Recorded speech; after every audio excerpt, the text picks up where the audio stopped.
ਹੋਈ ਹੈ ਇਹ ਗੱਲ ਬਿਲਕੁਲ ਕਲੀਅਰ ਹੈ। ਇਹਦੇ ਵਿੱਚ ਕੋਈ ਦੂਸਰੀ ਰਾਏ ਕੋਈ ਨਹੀਂ ਕਿ ਇਹ ਖੁਦਕੁਸ਼ੀ ਕੋਈ ਨਹੀਂ, ਇਹ ਕਲੀਅਰ ਮਰਡਰ ਹੋਇਆ ਉਹਦਾ।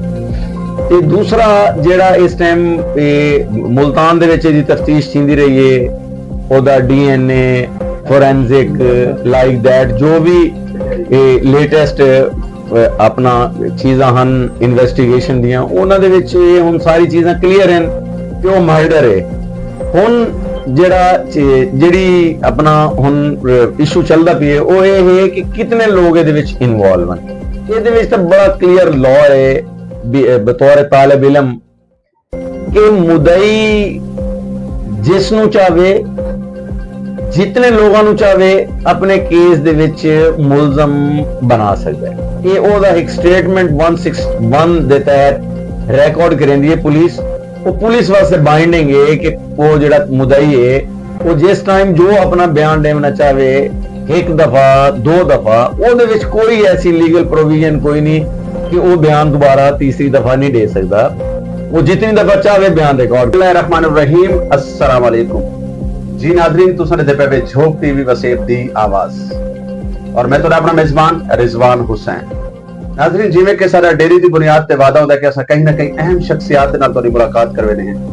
इत्थे मैं मौजूद हां मदीनतुल औलिया मुल्तान शरीफ और मुल्तान शरीफ दा एक बड़ा खूबसूरत हवाला चौधरी खलीलुर रहमान साहब मेरे नाल मौजूद हैं। आप माशाल्लाह एडवोकेट भी हैं और आप सियासी व समाजी शख्सियत भी हैं।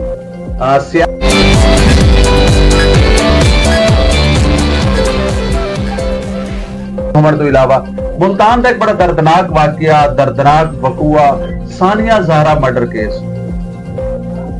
उको यानी अगर असा मुदईया को देखो तो मुदईया का आखना है कि उनका मर्डर किया गया। मुलजमान जी लोग हैं वो आदे जी उन्हें खुदकशी की है। तो सब बतौर वकील ये वकूए को किवें दे बिस्मिल्लाहिर्रहमानिर्रहीम। देखो जी, गुजारिश ये है कि हुण तां जिथे जिस हद तक इन्वेस्टिगेशन हुई है ये गल बिल्कुल क्लियर है। ਇਹਦੇ ਵਿੱਚ ਕੋਈ ਦੂਸਰੀ ਰਾਏ ਕੋਈ ਨਹੀਂ ਕਿ ਇਹ ਖੁਦਕੁਸ਼ੀ ਕੋਈ ਨਹੀਂ, ਇਹ ਕਲੀਅਰ ਮਰਡਰ ਹੋਇਆ ਉਹਦਾ। ਤੇ ਦੂਸਰਾ ਜਿਹੜਾ ਇਸ ਟਾਈਮ ਮੁਲਤਾਨ ਦੇ ਵਿੱਚ ਇਹਦੀ ਤਫਤੀਸ਼ ਚਿੰਦੀ ਰਹੀ ਹੈ, ਉਹਦਾ DNA ਫੋਰੈਂਸਿਕ ਲਾਈਕ ਦੈਟ ਜੋ ਵੀ ਲੇਟੈਸਟ ਆਪਣਾ ਚੀਜ਼ਾਂ ਹਨ ਇਨਵੈਸਟੀਗੇਸ਼ਨ ਦੀਆਂ, ਉਹਨਾਂ ਦੇ ਵਿੱਚ ਇਹ ਹੁਣ ਸਾਰੀ ਚੀਜ਼ਾਂ ਕਲੀਅਰ ਹਨ ਕਿ ਉਹ ਮਰਡਰ ਹੈ।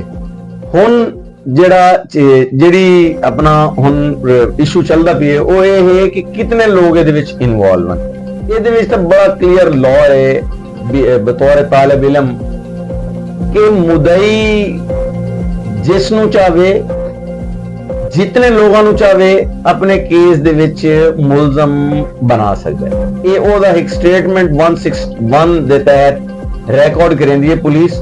ਉਹ ਪੁਲਿਸ ਵਾਸਤੇ ਬਾਈਂਡਿੰਗ ਹੈ ਕਿ ਉਹ ਜਿਹੜਾ ਮੁਦਈ ਹੈ ਉਹ ਜਿਸ ਟਾਈਮ ਜੋ ਆਪਣਾ ਬਿਆਨ ਦੇਣਾ ਚਾਹੇ, ਇੱਕ ਦਫਾ ਦੋ ਦਫਾ, ਉਹਦੇ ਵਿੱਚ ਕੋਈ ਐਸੀ ਲੀਗਲ ਪ੍ਰੋਵੀਜ਼ਨ ਕੋਈ ਨਹੀਂ ਕਿ ਉਹ ਬਿਆਨ ਦੁਬਾਰਾ ਤੀਸਰੀ ਦਫਾ ਨਹੀਂ ਦੇ ਸਕਦਾ।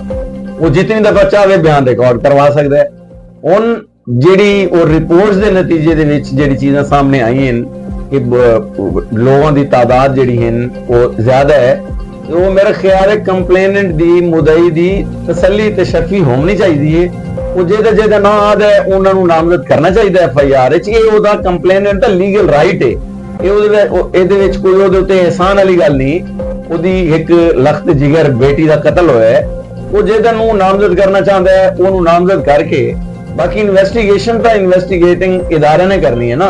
ਉਹ ਉਹਦੇ ਬਿਆਨ ਦੀ ਰੋਸ਼ਨੀ ਇਹ ਚੀਜ਼ਾਂ ਨੂੰ ਇਨਵੈਸਟੀਗੇਟ ਕਰੇ ਸਨ।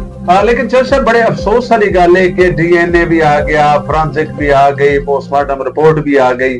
मुल्तान पुलिस जी मतलब तफ्तीश करने वाली टीम आई, उहदे ते एक GIT बनी।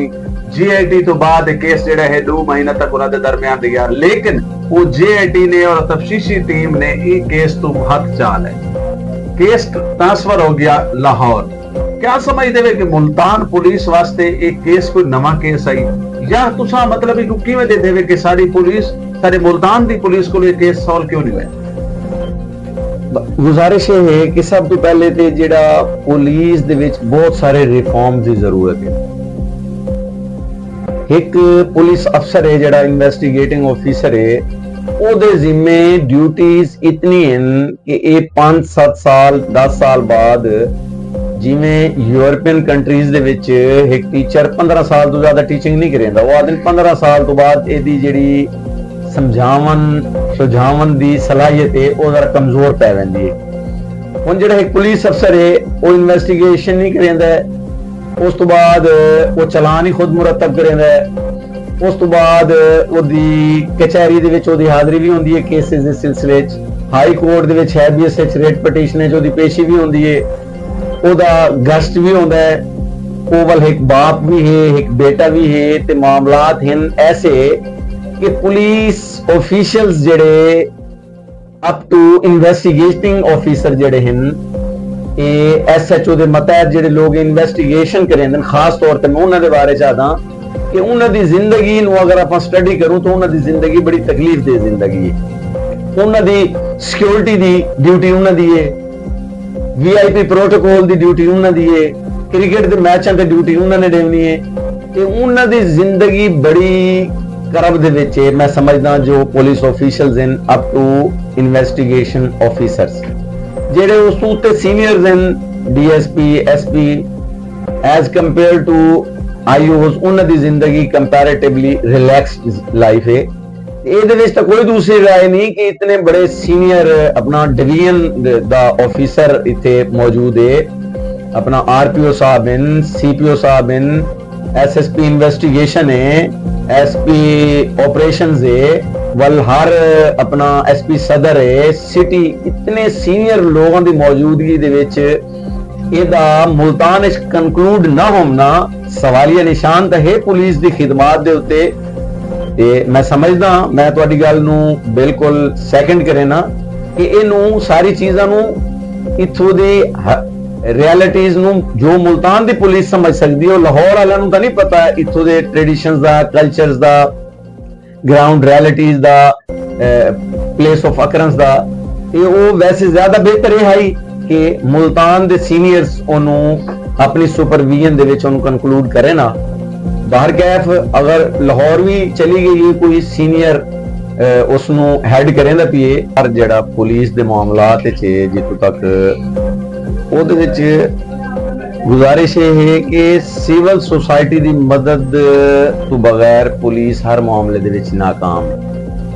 ਅੱਜ ਜਿਹੜਾ ਇਹ ਨਕਸ਼ੇ ਅਮਨ ਦੇ ਮੁਆਸ਼ਰਤੀ ਮਸਾਇਲ ਹਨ, ਉਹਦੀ ਵਜ੍ਹਾ ਇਹ ਹੈ ਕਿ ਪੁਲਿਸ ਤੇ ਸਿਵਲ ਸੁਸਾਇਟੀ ਦੇ ਦਰਮਿਆਨ ਇੱਕ ਗੈਪ ਹੈ, ਨਫ਼ਰਤ space. Aam Aadmi civil society ਦਾ ਆਦਮੀ ਬੜਾ ਗਿਲਟੀ ਫੀਲ ਕਰਦਾ ਹੈ ਪੁਲਿਸ ਸਟੇਸ਼ਨ ਲੈਂਦੇ ਹੋਏ। ਆਲਦੋ ਕਿ ਸੀਪੀਓ ਸਾਹਿਬ ਨੇ ਕੋਈ ਪਿਛਲੇ ਅਰਸੇ ਤੋਂ ਉੱਥੇ ਡੀਆਰਸੀ ਕਮੇਟੀਆਂ ਬਣਾਈ ਹੋਈ ਹਨ, ਉਹ ਇੱਕ ਕੋਸ਼ਿਸ਼, अच्छी कोशिश है कि छोटे मोटे मामलात उस कमेटी के जरिए हल हो वने, लेकिन अज भी सिविल सोसाइटी का आदमी अस खुद पुलिस स्टेशन समझेंदा मनन लगे हाँ, वो समझदा है, ਉਹਦੇ ਦਿਮਾਗ ਦੇ ਵਿੱਚ ਇਹ ਗੱਲ ਬੈਠੀ ਹੋਈ ਹੈ ਕਿ ਮੇਰੀ ਇੱਜ਼ਤ ਤੇ ਨਫਸ ਦਾ ਨੁਕਸਾਨ ਹੈ, ਮੈਂ ਪੁਲਿਸ ਸਟੇਸ਼ਨ ਵੰਜਾਂ। ਉਹਦੀ ਵਜ੍ਹਾ ਰਵੱਈਏ ਨੇ ਕਿ ਆਮ ਪਬਲਿਕ ਦੇ ਨਾਲ, ਸਿਵਲ ਸੁਸਾਇਟੀ ਦੇ ਲੋਕਾਂ ਨਾਲ ਥੋੜਾ ਸਟ੍ਰੈਸ ਦੀ ਵਜ੍ਹਾ ਤੋਂ ਪੁਲਿਸ ਦਾ ਰਵੱਈਆ ਉਹ ਨਹੀਂ ਹੰਬਲ, ਆਜਜ਼ਾਨਾ, ਮੁਹੱਬਤ ਵਾਲਾ ਜਿਹੜਾ ਹੋਣਾ ਚਾਹੀਦਾ ਹੈ। ਇਸ ਸਪੇਸ ਦੀ ਵਜ੍ਹਾ ਤੋਂ ਬਹੁਤ ਸਾਰੇ ਮੁਆਸ਼ਰਤੀ ਮਸਾਇਲ ਵੀ ਜਨਮ ਲੈਂਦੇ ਨੇ ਤੇ ਮੁਆਸ਼ਰੇ ਦੇ ਵਿੱਚ ਜਿਹੜੀ ਆਪਣਾ गैर कानूनी एक्टिविटीज इन उस स्पेस की वजह तो वो भी ज्यादा जन्म लेंदी है। अच्छा सर, बहुत शुक्रिया, बहुत मेहरबानी। प्रोग्राम का आखिरी सवाल के झोंक टीवी वसेब की आवाज ने हमेशा तो अपने खिते च बोलियां वजण दे तमाम ज़बानां दी नुमाइंदगी कीती है, बेशक सराइकी होवे, पंजाबी होवे या दीगर ज़बानां होवे। सराइकी वसेब दे च किथां भी जुल्म थींदा है ते झोंक टीवी उस जुल्म के खिलाफ आवाज को बुलंद करेंदा है। बतौर एक सियासी व समाजी शख्सियत, बतौर एक कानूनदान, झोंक टीवी की नुमाइंदगी को जनाब की मिले। गुजारिश ये है कि झोंक टीवी ने इस सराइकी खिते दे विच इन्हां दे मसाइल उजागर करन वास्ते ਜ਼ੁਲਮ ਜ਼ਿਆਦਤੀ ਜਿੱਥੇ ਵੀ ਹੋਈ ਹੈ ਉਹਦੇ ਵਿੱਚ ਭਰਪੂਰ ਇੱਕ ਮਸਬਤ ਕਿਰਦਾਰ ਅਦਾ ਕੀਤਾ ਹੈ। ਅੱਜ ਕੱਲ ਦੇ ਲਿਹਾਜ਼ ਨਾਲ ਜਿਵੇਂ ਇਹ ਇੱਕ ਆਮ ਆਦਮੀ ਦੇ ਮੁਆਸ਼ੀ ਮਸਾਇਲ ਜਿਹੜੇ ਇਸ ਕਚਹਿਰੀ ਦੇ ਵਿੱਚ ਇਨਸਾਫ ਦੇ ਨਿਜ਼ਾਮ ਨਾਲ ਵਾਬਸਤਾ ਲੋਕਾਂ ਨੂੰ ਜਿਹੜਾ ਮਸਾਇਲ ਦਰਪੇਸ਼ ਹਨ, ਉਹਦੇ ਵਾਸਤੇ ਵੀ ਝੋਕ ਟੀਵੀ ਨੇ ਆਪਣਾ ਇੱਕ ਬੜਾ ਕਲੀਦੀ ਕਿਰਦਾਰ ਅਦਾ ਕੀਤਾ ਹੈ। ਤੇ ਮੈਂ ਸਮਝਦਾ ਕਿ ਝੋਕ ਟੀਵੀ ਹਕੀਕੀ ਮਾਨੀਆਂ ਦੇ ਵਿੱਚ ਸਾਡੇ ਇਸ ਖਿੱਤੇ ਦੀ ਇਸ ਸਰਾਇਕੀ ਬੈਲਟ ਦੀ ਬਿਹਤਰੀਨ ਤੌਰ ਤੇ ਨੁਮਾਇੰਦਗੀ ਕਰੇਂਦਾ ਤੇ ਉਹਦੇ ਉੱਤੇ ਬੜਾ ਮੈਂ ਉਹਦਾ ਝੋਕ ਟੀਵੀ ਦਾ ਮਸ਼ਕੂਰ ਵੀ ਹਾਂ ਕਿ ਸਾਡੇ ਉਹ ਦੁੱਖ ਦਰਦ ਦੀ ਇਹ ਆਵਾਜ਼ ਬਣਦਾ ਹੈ ਤੇ ਉਹਨਾਂ ਦੇ ਹੱਲ ਕਰਨ ਵਾਸਤੇ अपना आवाज जी है वो आकाम में बाला तक पहुंचाता है। जसर बहुत शुक्रिया, बहुत मेहरबानी, क्योंकि प्रोग्राम का आखिरी सवाल की जेडे सियासतदान अपने हल्के जो इलेक्शन लड़के कौमी असैंबली या सूबाई असैंबली दे बन के 5 साल तक उन्होंने लोगों को भुल वेंदे और यकीनन इलेक्शन तो पहले तो उन्होंने नारा उन्होंने दावा मतलब इवें होता है कि लगता है कि असां जीवना ही इकट्ठे ते मरना ही इकट्ठे, उन्होंने सियासी लोगों वास्ते कोई पैगाम दसो। ये पैगाम मेरा सारे मुल्क के लोगों वास्ते कि अल्लाह करे इवें थीवे जो मैं आखां वो मैं करां ते साडे सारे मसाइल दा हल है इहदे विच। ये गल सिर्फ सियासतदानां वास्ते नहीं, ये गल साडे वकला वास्ते भी है, ये गल साडे जजां वास्ते भी है, ये गल साडे सिविल कम्युनिटी दे लोगों वास्ते भी है, पुलिस वास्ते भी है, तुआडे वास्ते भी है, साडे वास्ते है, इस सब वास्ते है। अल्लाह करे कि असां जो आखूं वो करूं तो साडा मुआशरा मैं समझदा कि क्या आखा मैं कि क्या मुआशरा बन वैसी एक हकीकी माने दे विच इस्लामी मुआशरा तश्कील दे वैसी अगर असां सारे जो आखूं वो करूं। बिलखसूस सियासतदानां दे बारे तुसां दियो ਉਹਦੇ ਵਿੱਚ ਕਈ ਲੋਕ ਹਨ अपना ਜਿਹੜੇ ਨੁਮਾਇੰਦਗੀ ਜਿਨ੍ਹਾਂ ਨੂੰ ਇਲਾਕੇ ਦੇ ਲੋਕ ਉਹਨਾਂ ਨੂੰ ਬਣਾਉਂਦੇ ਨੇ ਆਪਣਾ ਨੁਮਾਇੰਦਾ ਚੁਣਦੇ ਨੇ ਉਹ ਵੰਨ ਕੇ ਲਾਈਫ ਜ਼ਿੰਦਗੀ ਦਾ ਸਟਾਈਲ ਡਿਫਰੈਂਟ ਹੁੰਦਾ ਹੈ। ਲਾਹੌਰ ਰਹਿੰਦਾ ਹੈ ਬੰਦਾ ਤੇ ਵੱਲ ਲਾਹੌਰ ਵੰਨ ਕੇ ਇਸਲਾਮਾਬਾਦ ਦੀ ਚਾਹ ਹੋ ਜਾਂਦੀ ਹੈ, ਮੁਲਤਾਨ ਦਾ ਯਾਦ ਨਹੀਂ ਰਹਿੰਦਾ ਤੇ ਜਿਹੜਾ ਇਸਲਾਮਾਬਾਦ ਪਹੁੰਚ ਜਾਂਦਾ ਹੈ ਉਹ ਆਦਾ ਮੈਂ ਯੂਕੇ ਫੇਰ ਆਵਾਂ ਉਹਨੂੰ ਮੁਲਤਾਨ ਯਾਦ ਨਹੀਂ ਰਹਿੰਦਾ। ਇਹ ਇੱਕ ਬੜਾ ਦਰਦ ਭਰੀ ਸਵਾਲ ਹੈ ਜਿਹੜਾ ਜਨਾਬ ਨੇ ਕੀਤਾ ਹੈ। ਅੱਲਾ ਕਰੇ ਕਿ ਜਿਹੜੇ ਸਾਡੇ ਨੁਮਾਇੰਦੇ ਨੇ ਉਹ ਆਵਾਮ ਦੀ ਹਕੀਕੀ ਮਾਨੇ ਦੇ ਵਿੱਚ ਨੁਮਾਇੰਦਗੀ ਕਰਨ ਤੇ ਸਾਡੇ ਬਹੁਤ ਸਾਰੇ ਮਸਾਇਲ ਹੱਲ ਥੀ ਸਕਦੇ ਨੇ।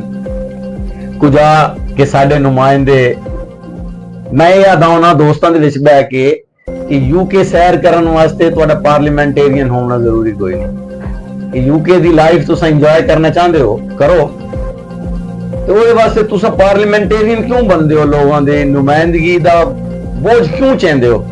ਤੁਸੀਂ ਯੂਕੇ ਫਿਰੋ ਉਹ ਫ੍ਰੀ ਵਿਜ਼ਿਟ ਹੁੰਦਾ ਨਾ, ਆਪਣੇ ਪੈਸੇ ਤੇ ਬੰਦਾ ਵੰਜੇ ਥੋੜਾ ਜਿਹਾ ਖਰਚਾ ਹੁੰਦਾ ਜਣ ਤੁਸੀਂ ਪਾਰਲੀਮੈਂਟ ਦੇ ਤਰਫੋਂ ਵੈਸੇ ਤਾਂ ਫ੍ਰੀ ਹੁੰਦਾ, ਪ੍ਰੋਟੋਕਾਲ ਵੀ ਹੁੰਦਾ ਸਰ। ਤੁਸੀਂ ਦੇਖੋ ਨਾ ਸਵਿਟਜ਼ਰਲੈਂਡ ਵੰਜੇ, ਅਮਰੀਕਾ ਵੰਜੇ, ਜਿਹੜੇ ਮਰਜ਼ੀ ਮੁਲਕਾਂ ਦੇ ਵਿੱਚ ਇਹਨਾਂ ਮੁਲਕਾਂ ਦੇ ਵਿੱਚ ਵੰਜਣ ਵਾਸਤੇ ਪਾਰਲੀਮੈਂਟੇਰੀਅਨ ਹੋਣਾ ਜ਼ਰੂਰੀ ਥੋੜੀ ਹੈ। ਇਹ ਤਾਂ ਇਵੇਂ ਕਿ ਇੱਕ ਬੰਦੇ ਨੂੰ ਤੁਸੀਂ ਚੌਕੀਦਾਰ ਰੱਖੋ ਤੇ ਉਹ ਰਾਤ ਨੂੰ ਘਰ ਵੰਜ ਕੇ ਸੁੱਤਾ ਪਈ ਹੋਵੇ। ਦੇਖੋ ਮੁਲਕਾਂ ਦੀ ਸੈਰਾਂ ਕਰਨ ਦਾ ਵਾਦਾ ਰਵੇ, ਚਲੋ ਠੀਕ ਹੈ 2-4 ਦਿਨ ਦਾ ਕੋਈ ਐਸਾ ਬਿਜ਼ਨਸ ਟੂਰ ਹੈ ਜਾਂ ਉਹਦੀ ਡਿਊਟੀ ਦਾ ਕੋਈ ਟੂਰ ਹੈ, ਇੱਕ ਅੱਧਾ ਦਿਨ ਉਹ ਆਪਣੇ ਆਪ ਨੂੰ ਜਾਂ ਫੈਮਿਲੀ ਨੂੰ ਦੇ ਦੇਵੇ, ਇੱਕ ਅਲੱਗ ਗੱਲ ਹੈ। ਬਾਕੀ ਇਹ ਜਿਹੜਾ ਟ੍ਰੈਂਡ ਹੈ ਇਹ ਬੜਾ ਖਤਰਨਾਕ ਹੈ। ये बिल्कुल ही में है देखो कि बंदे दी ड्यूटी को जलाओ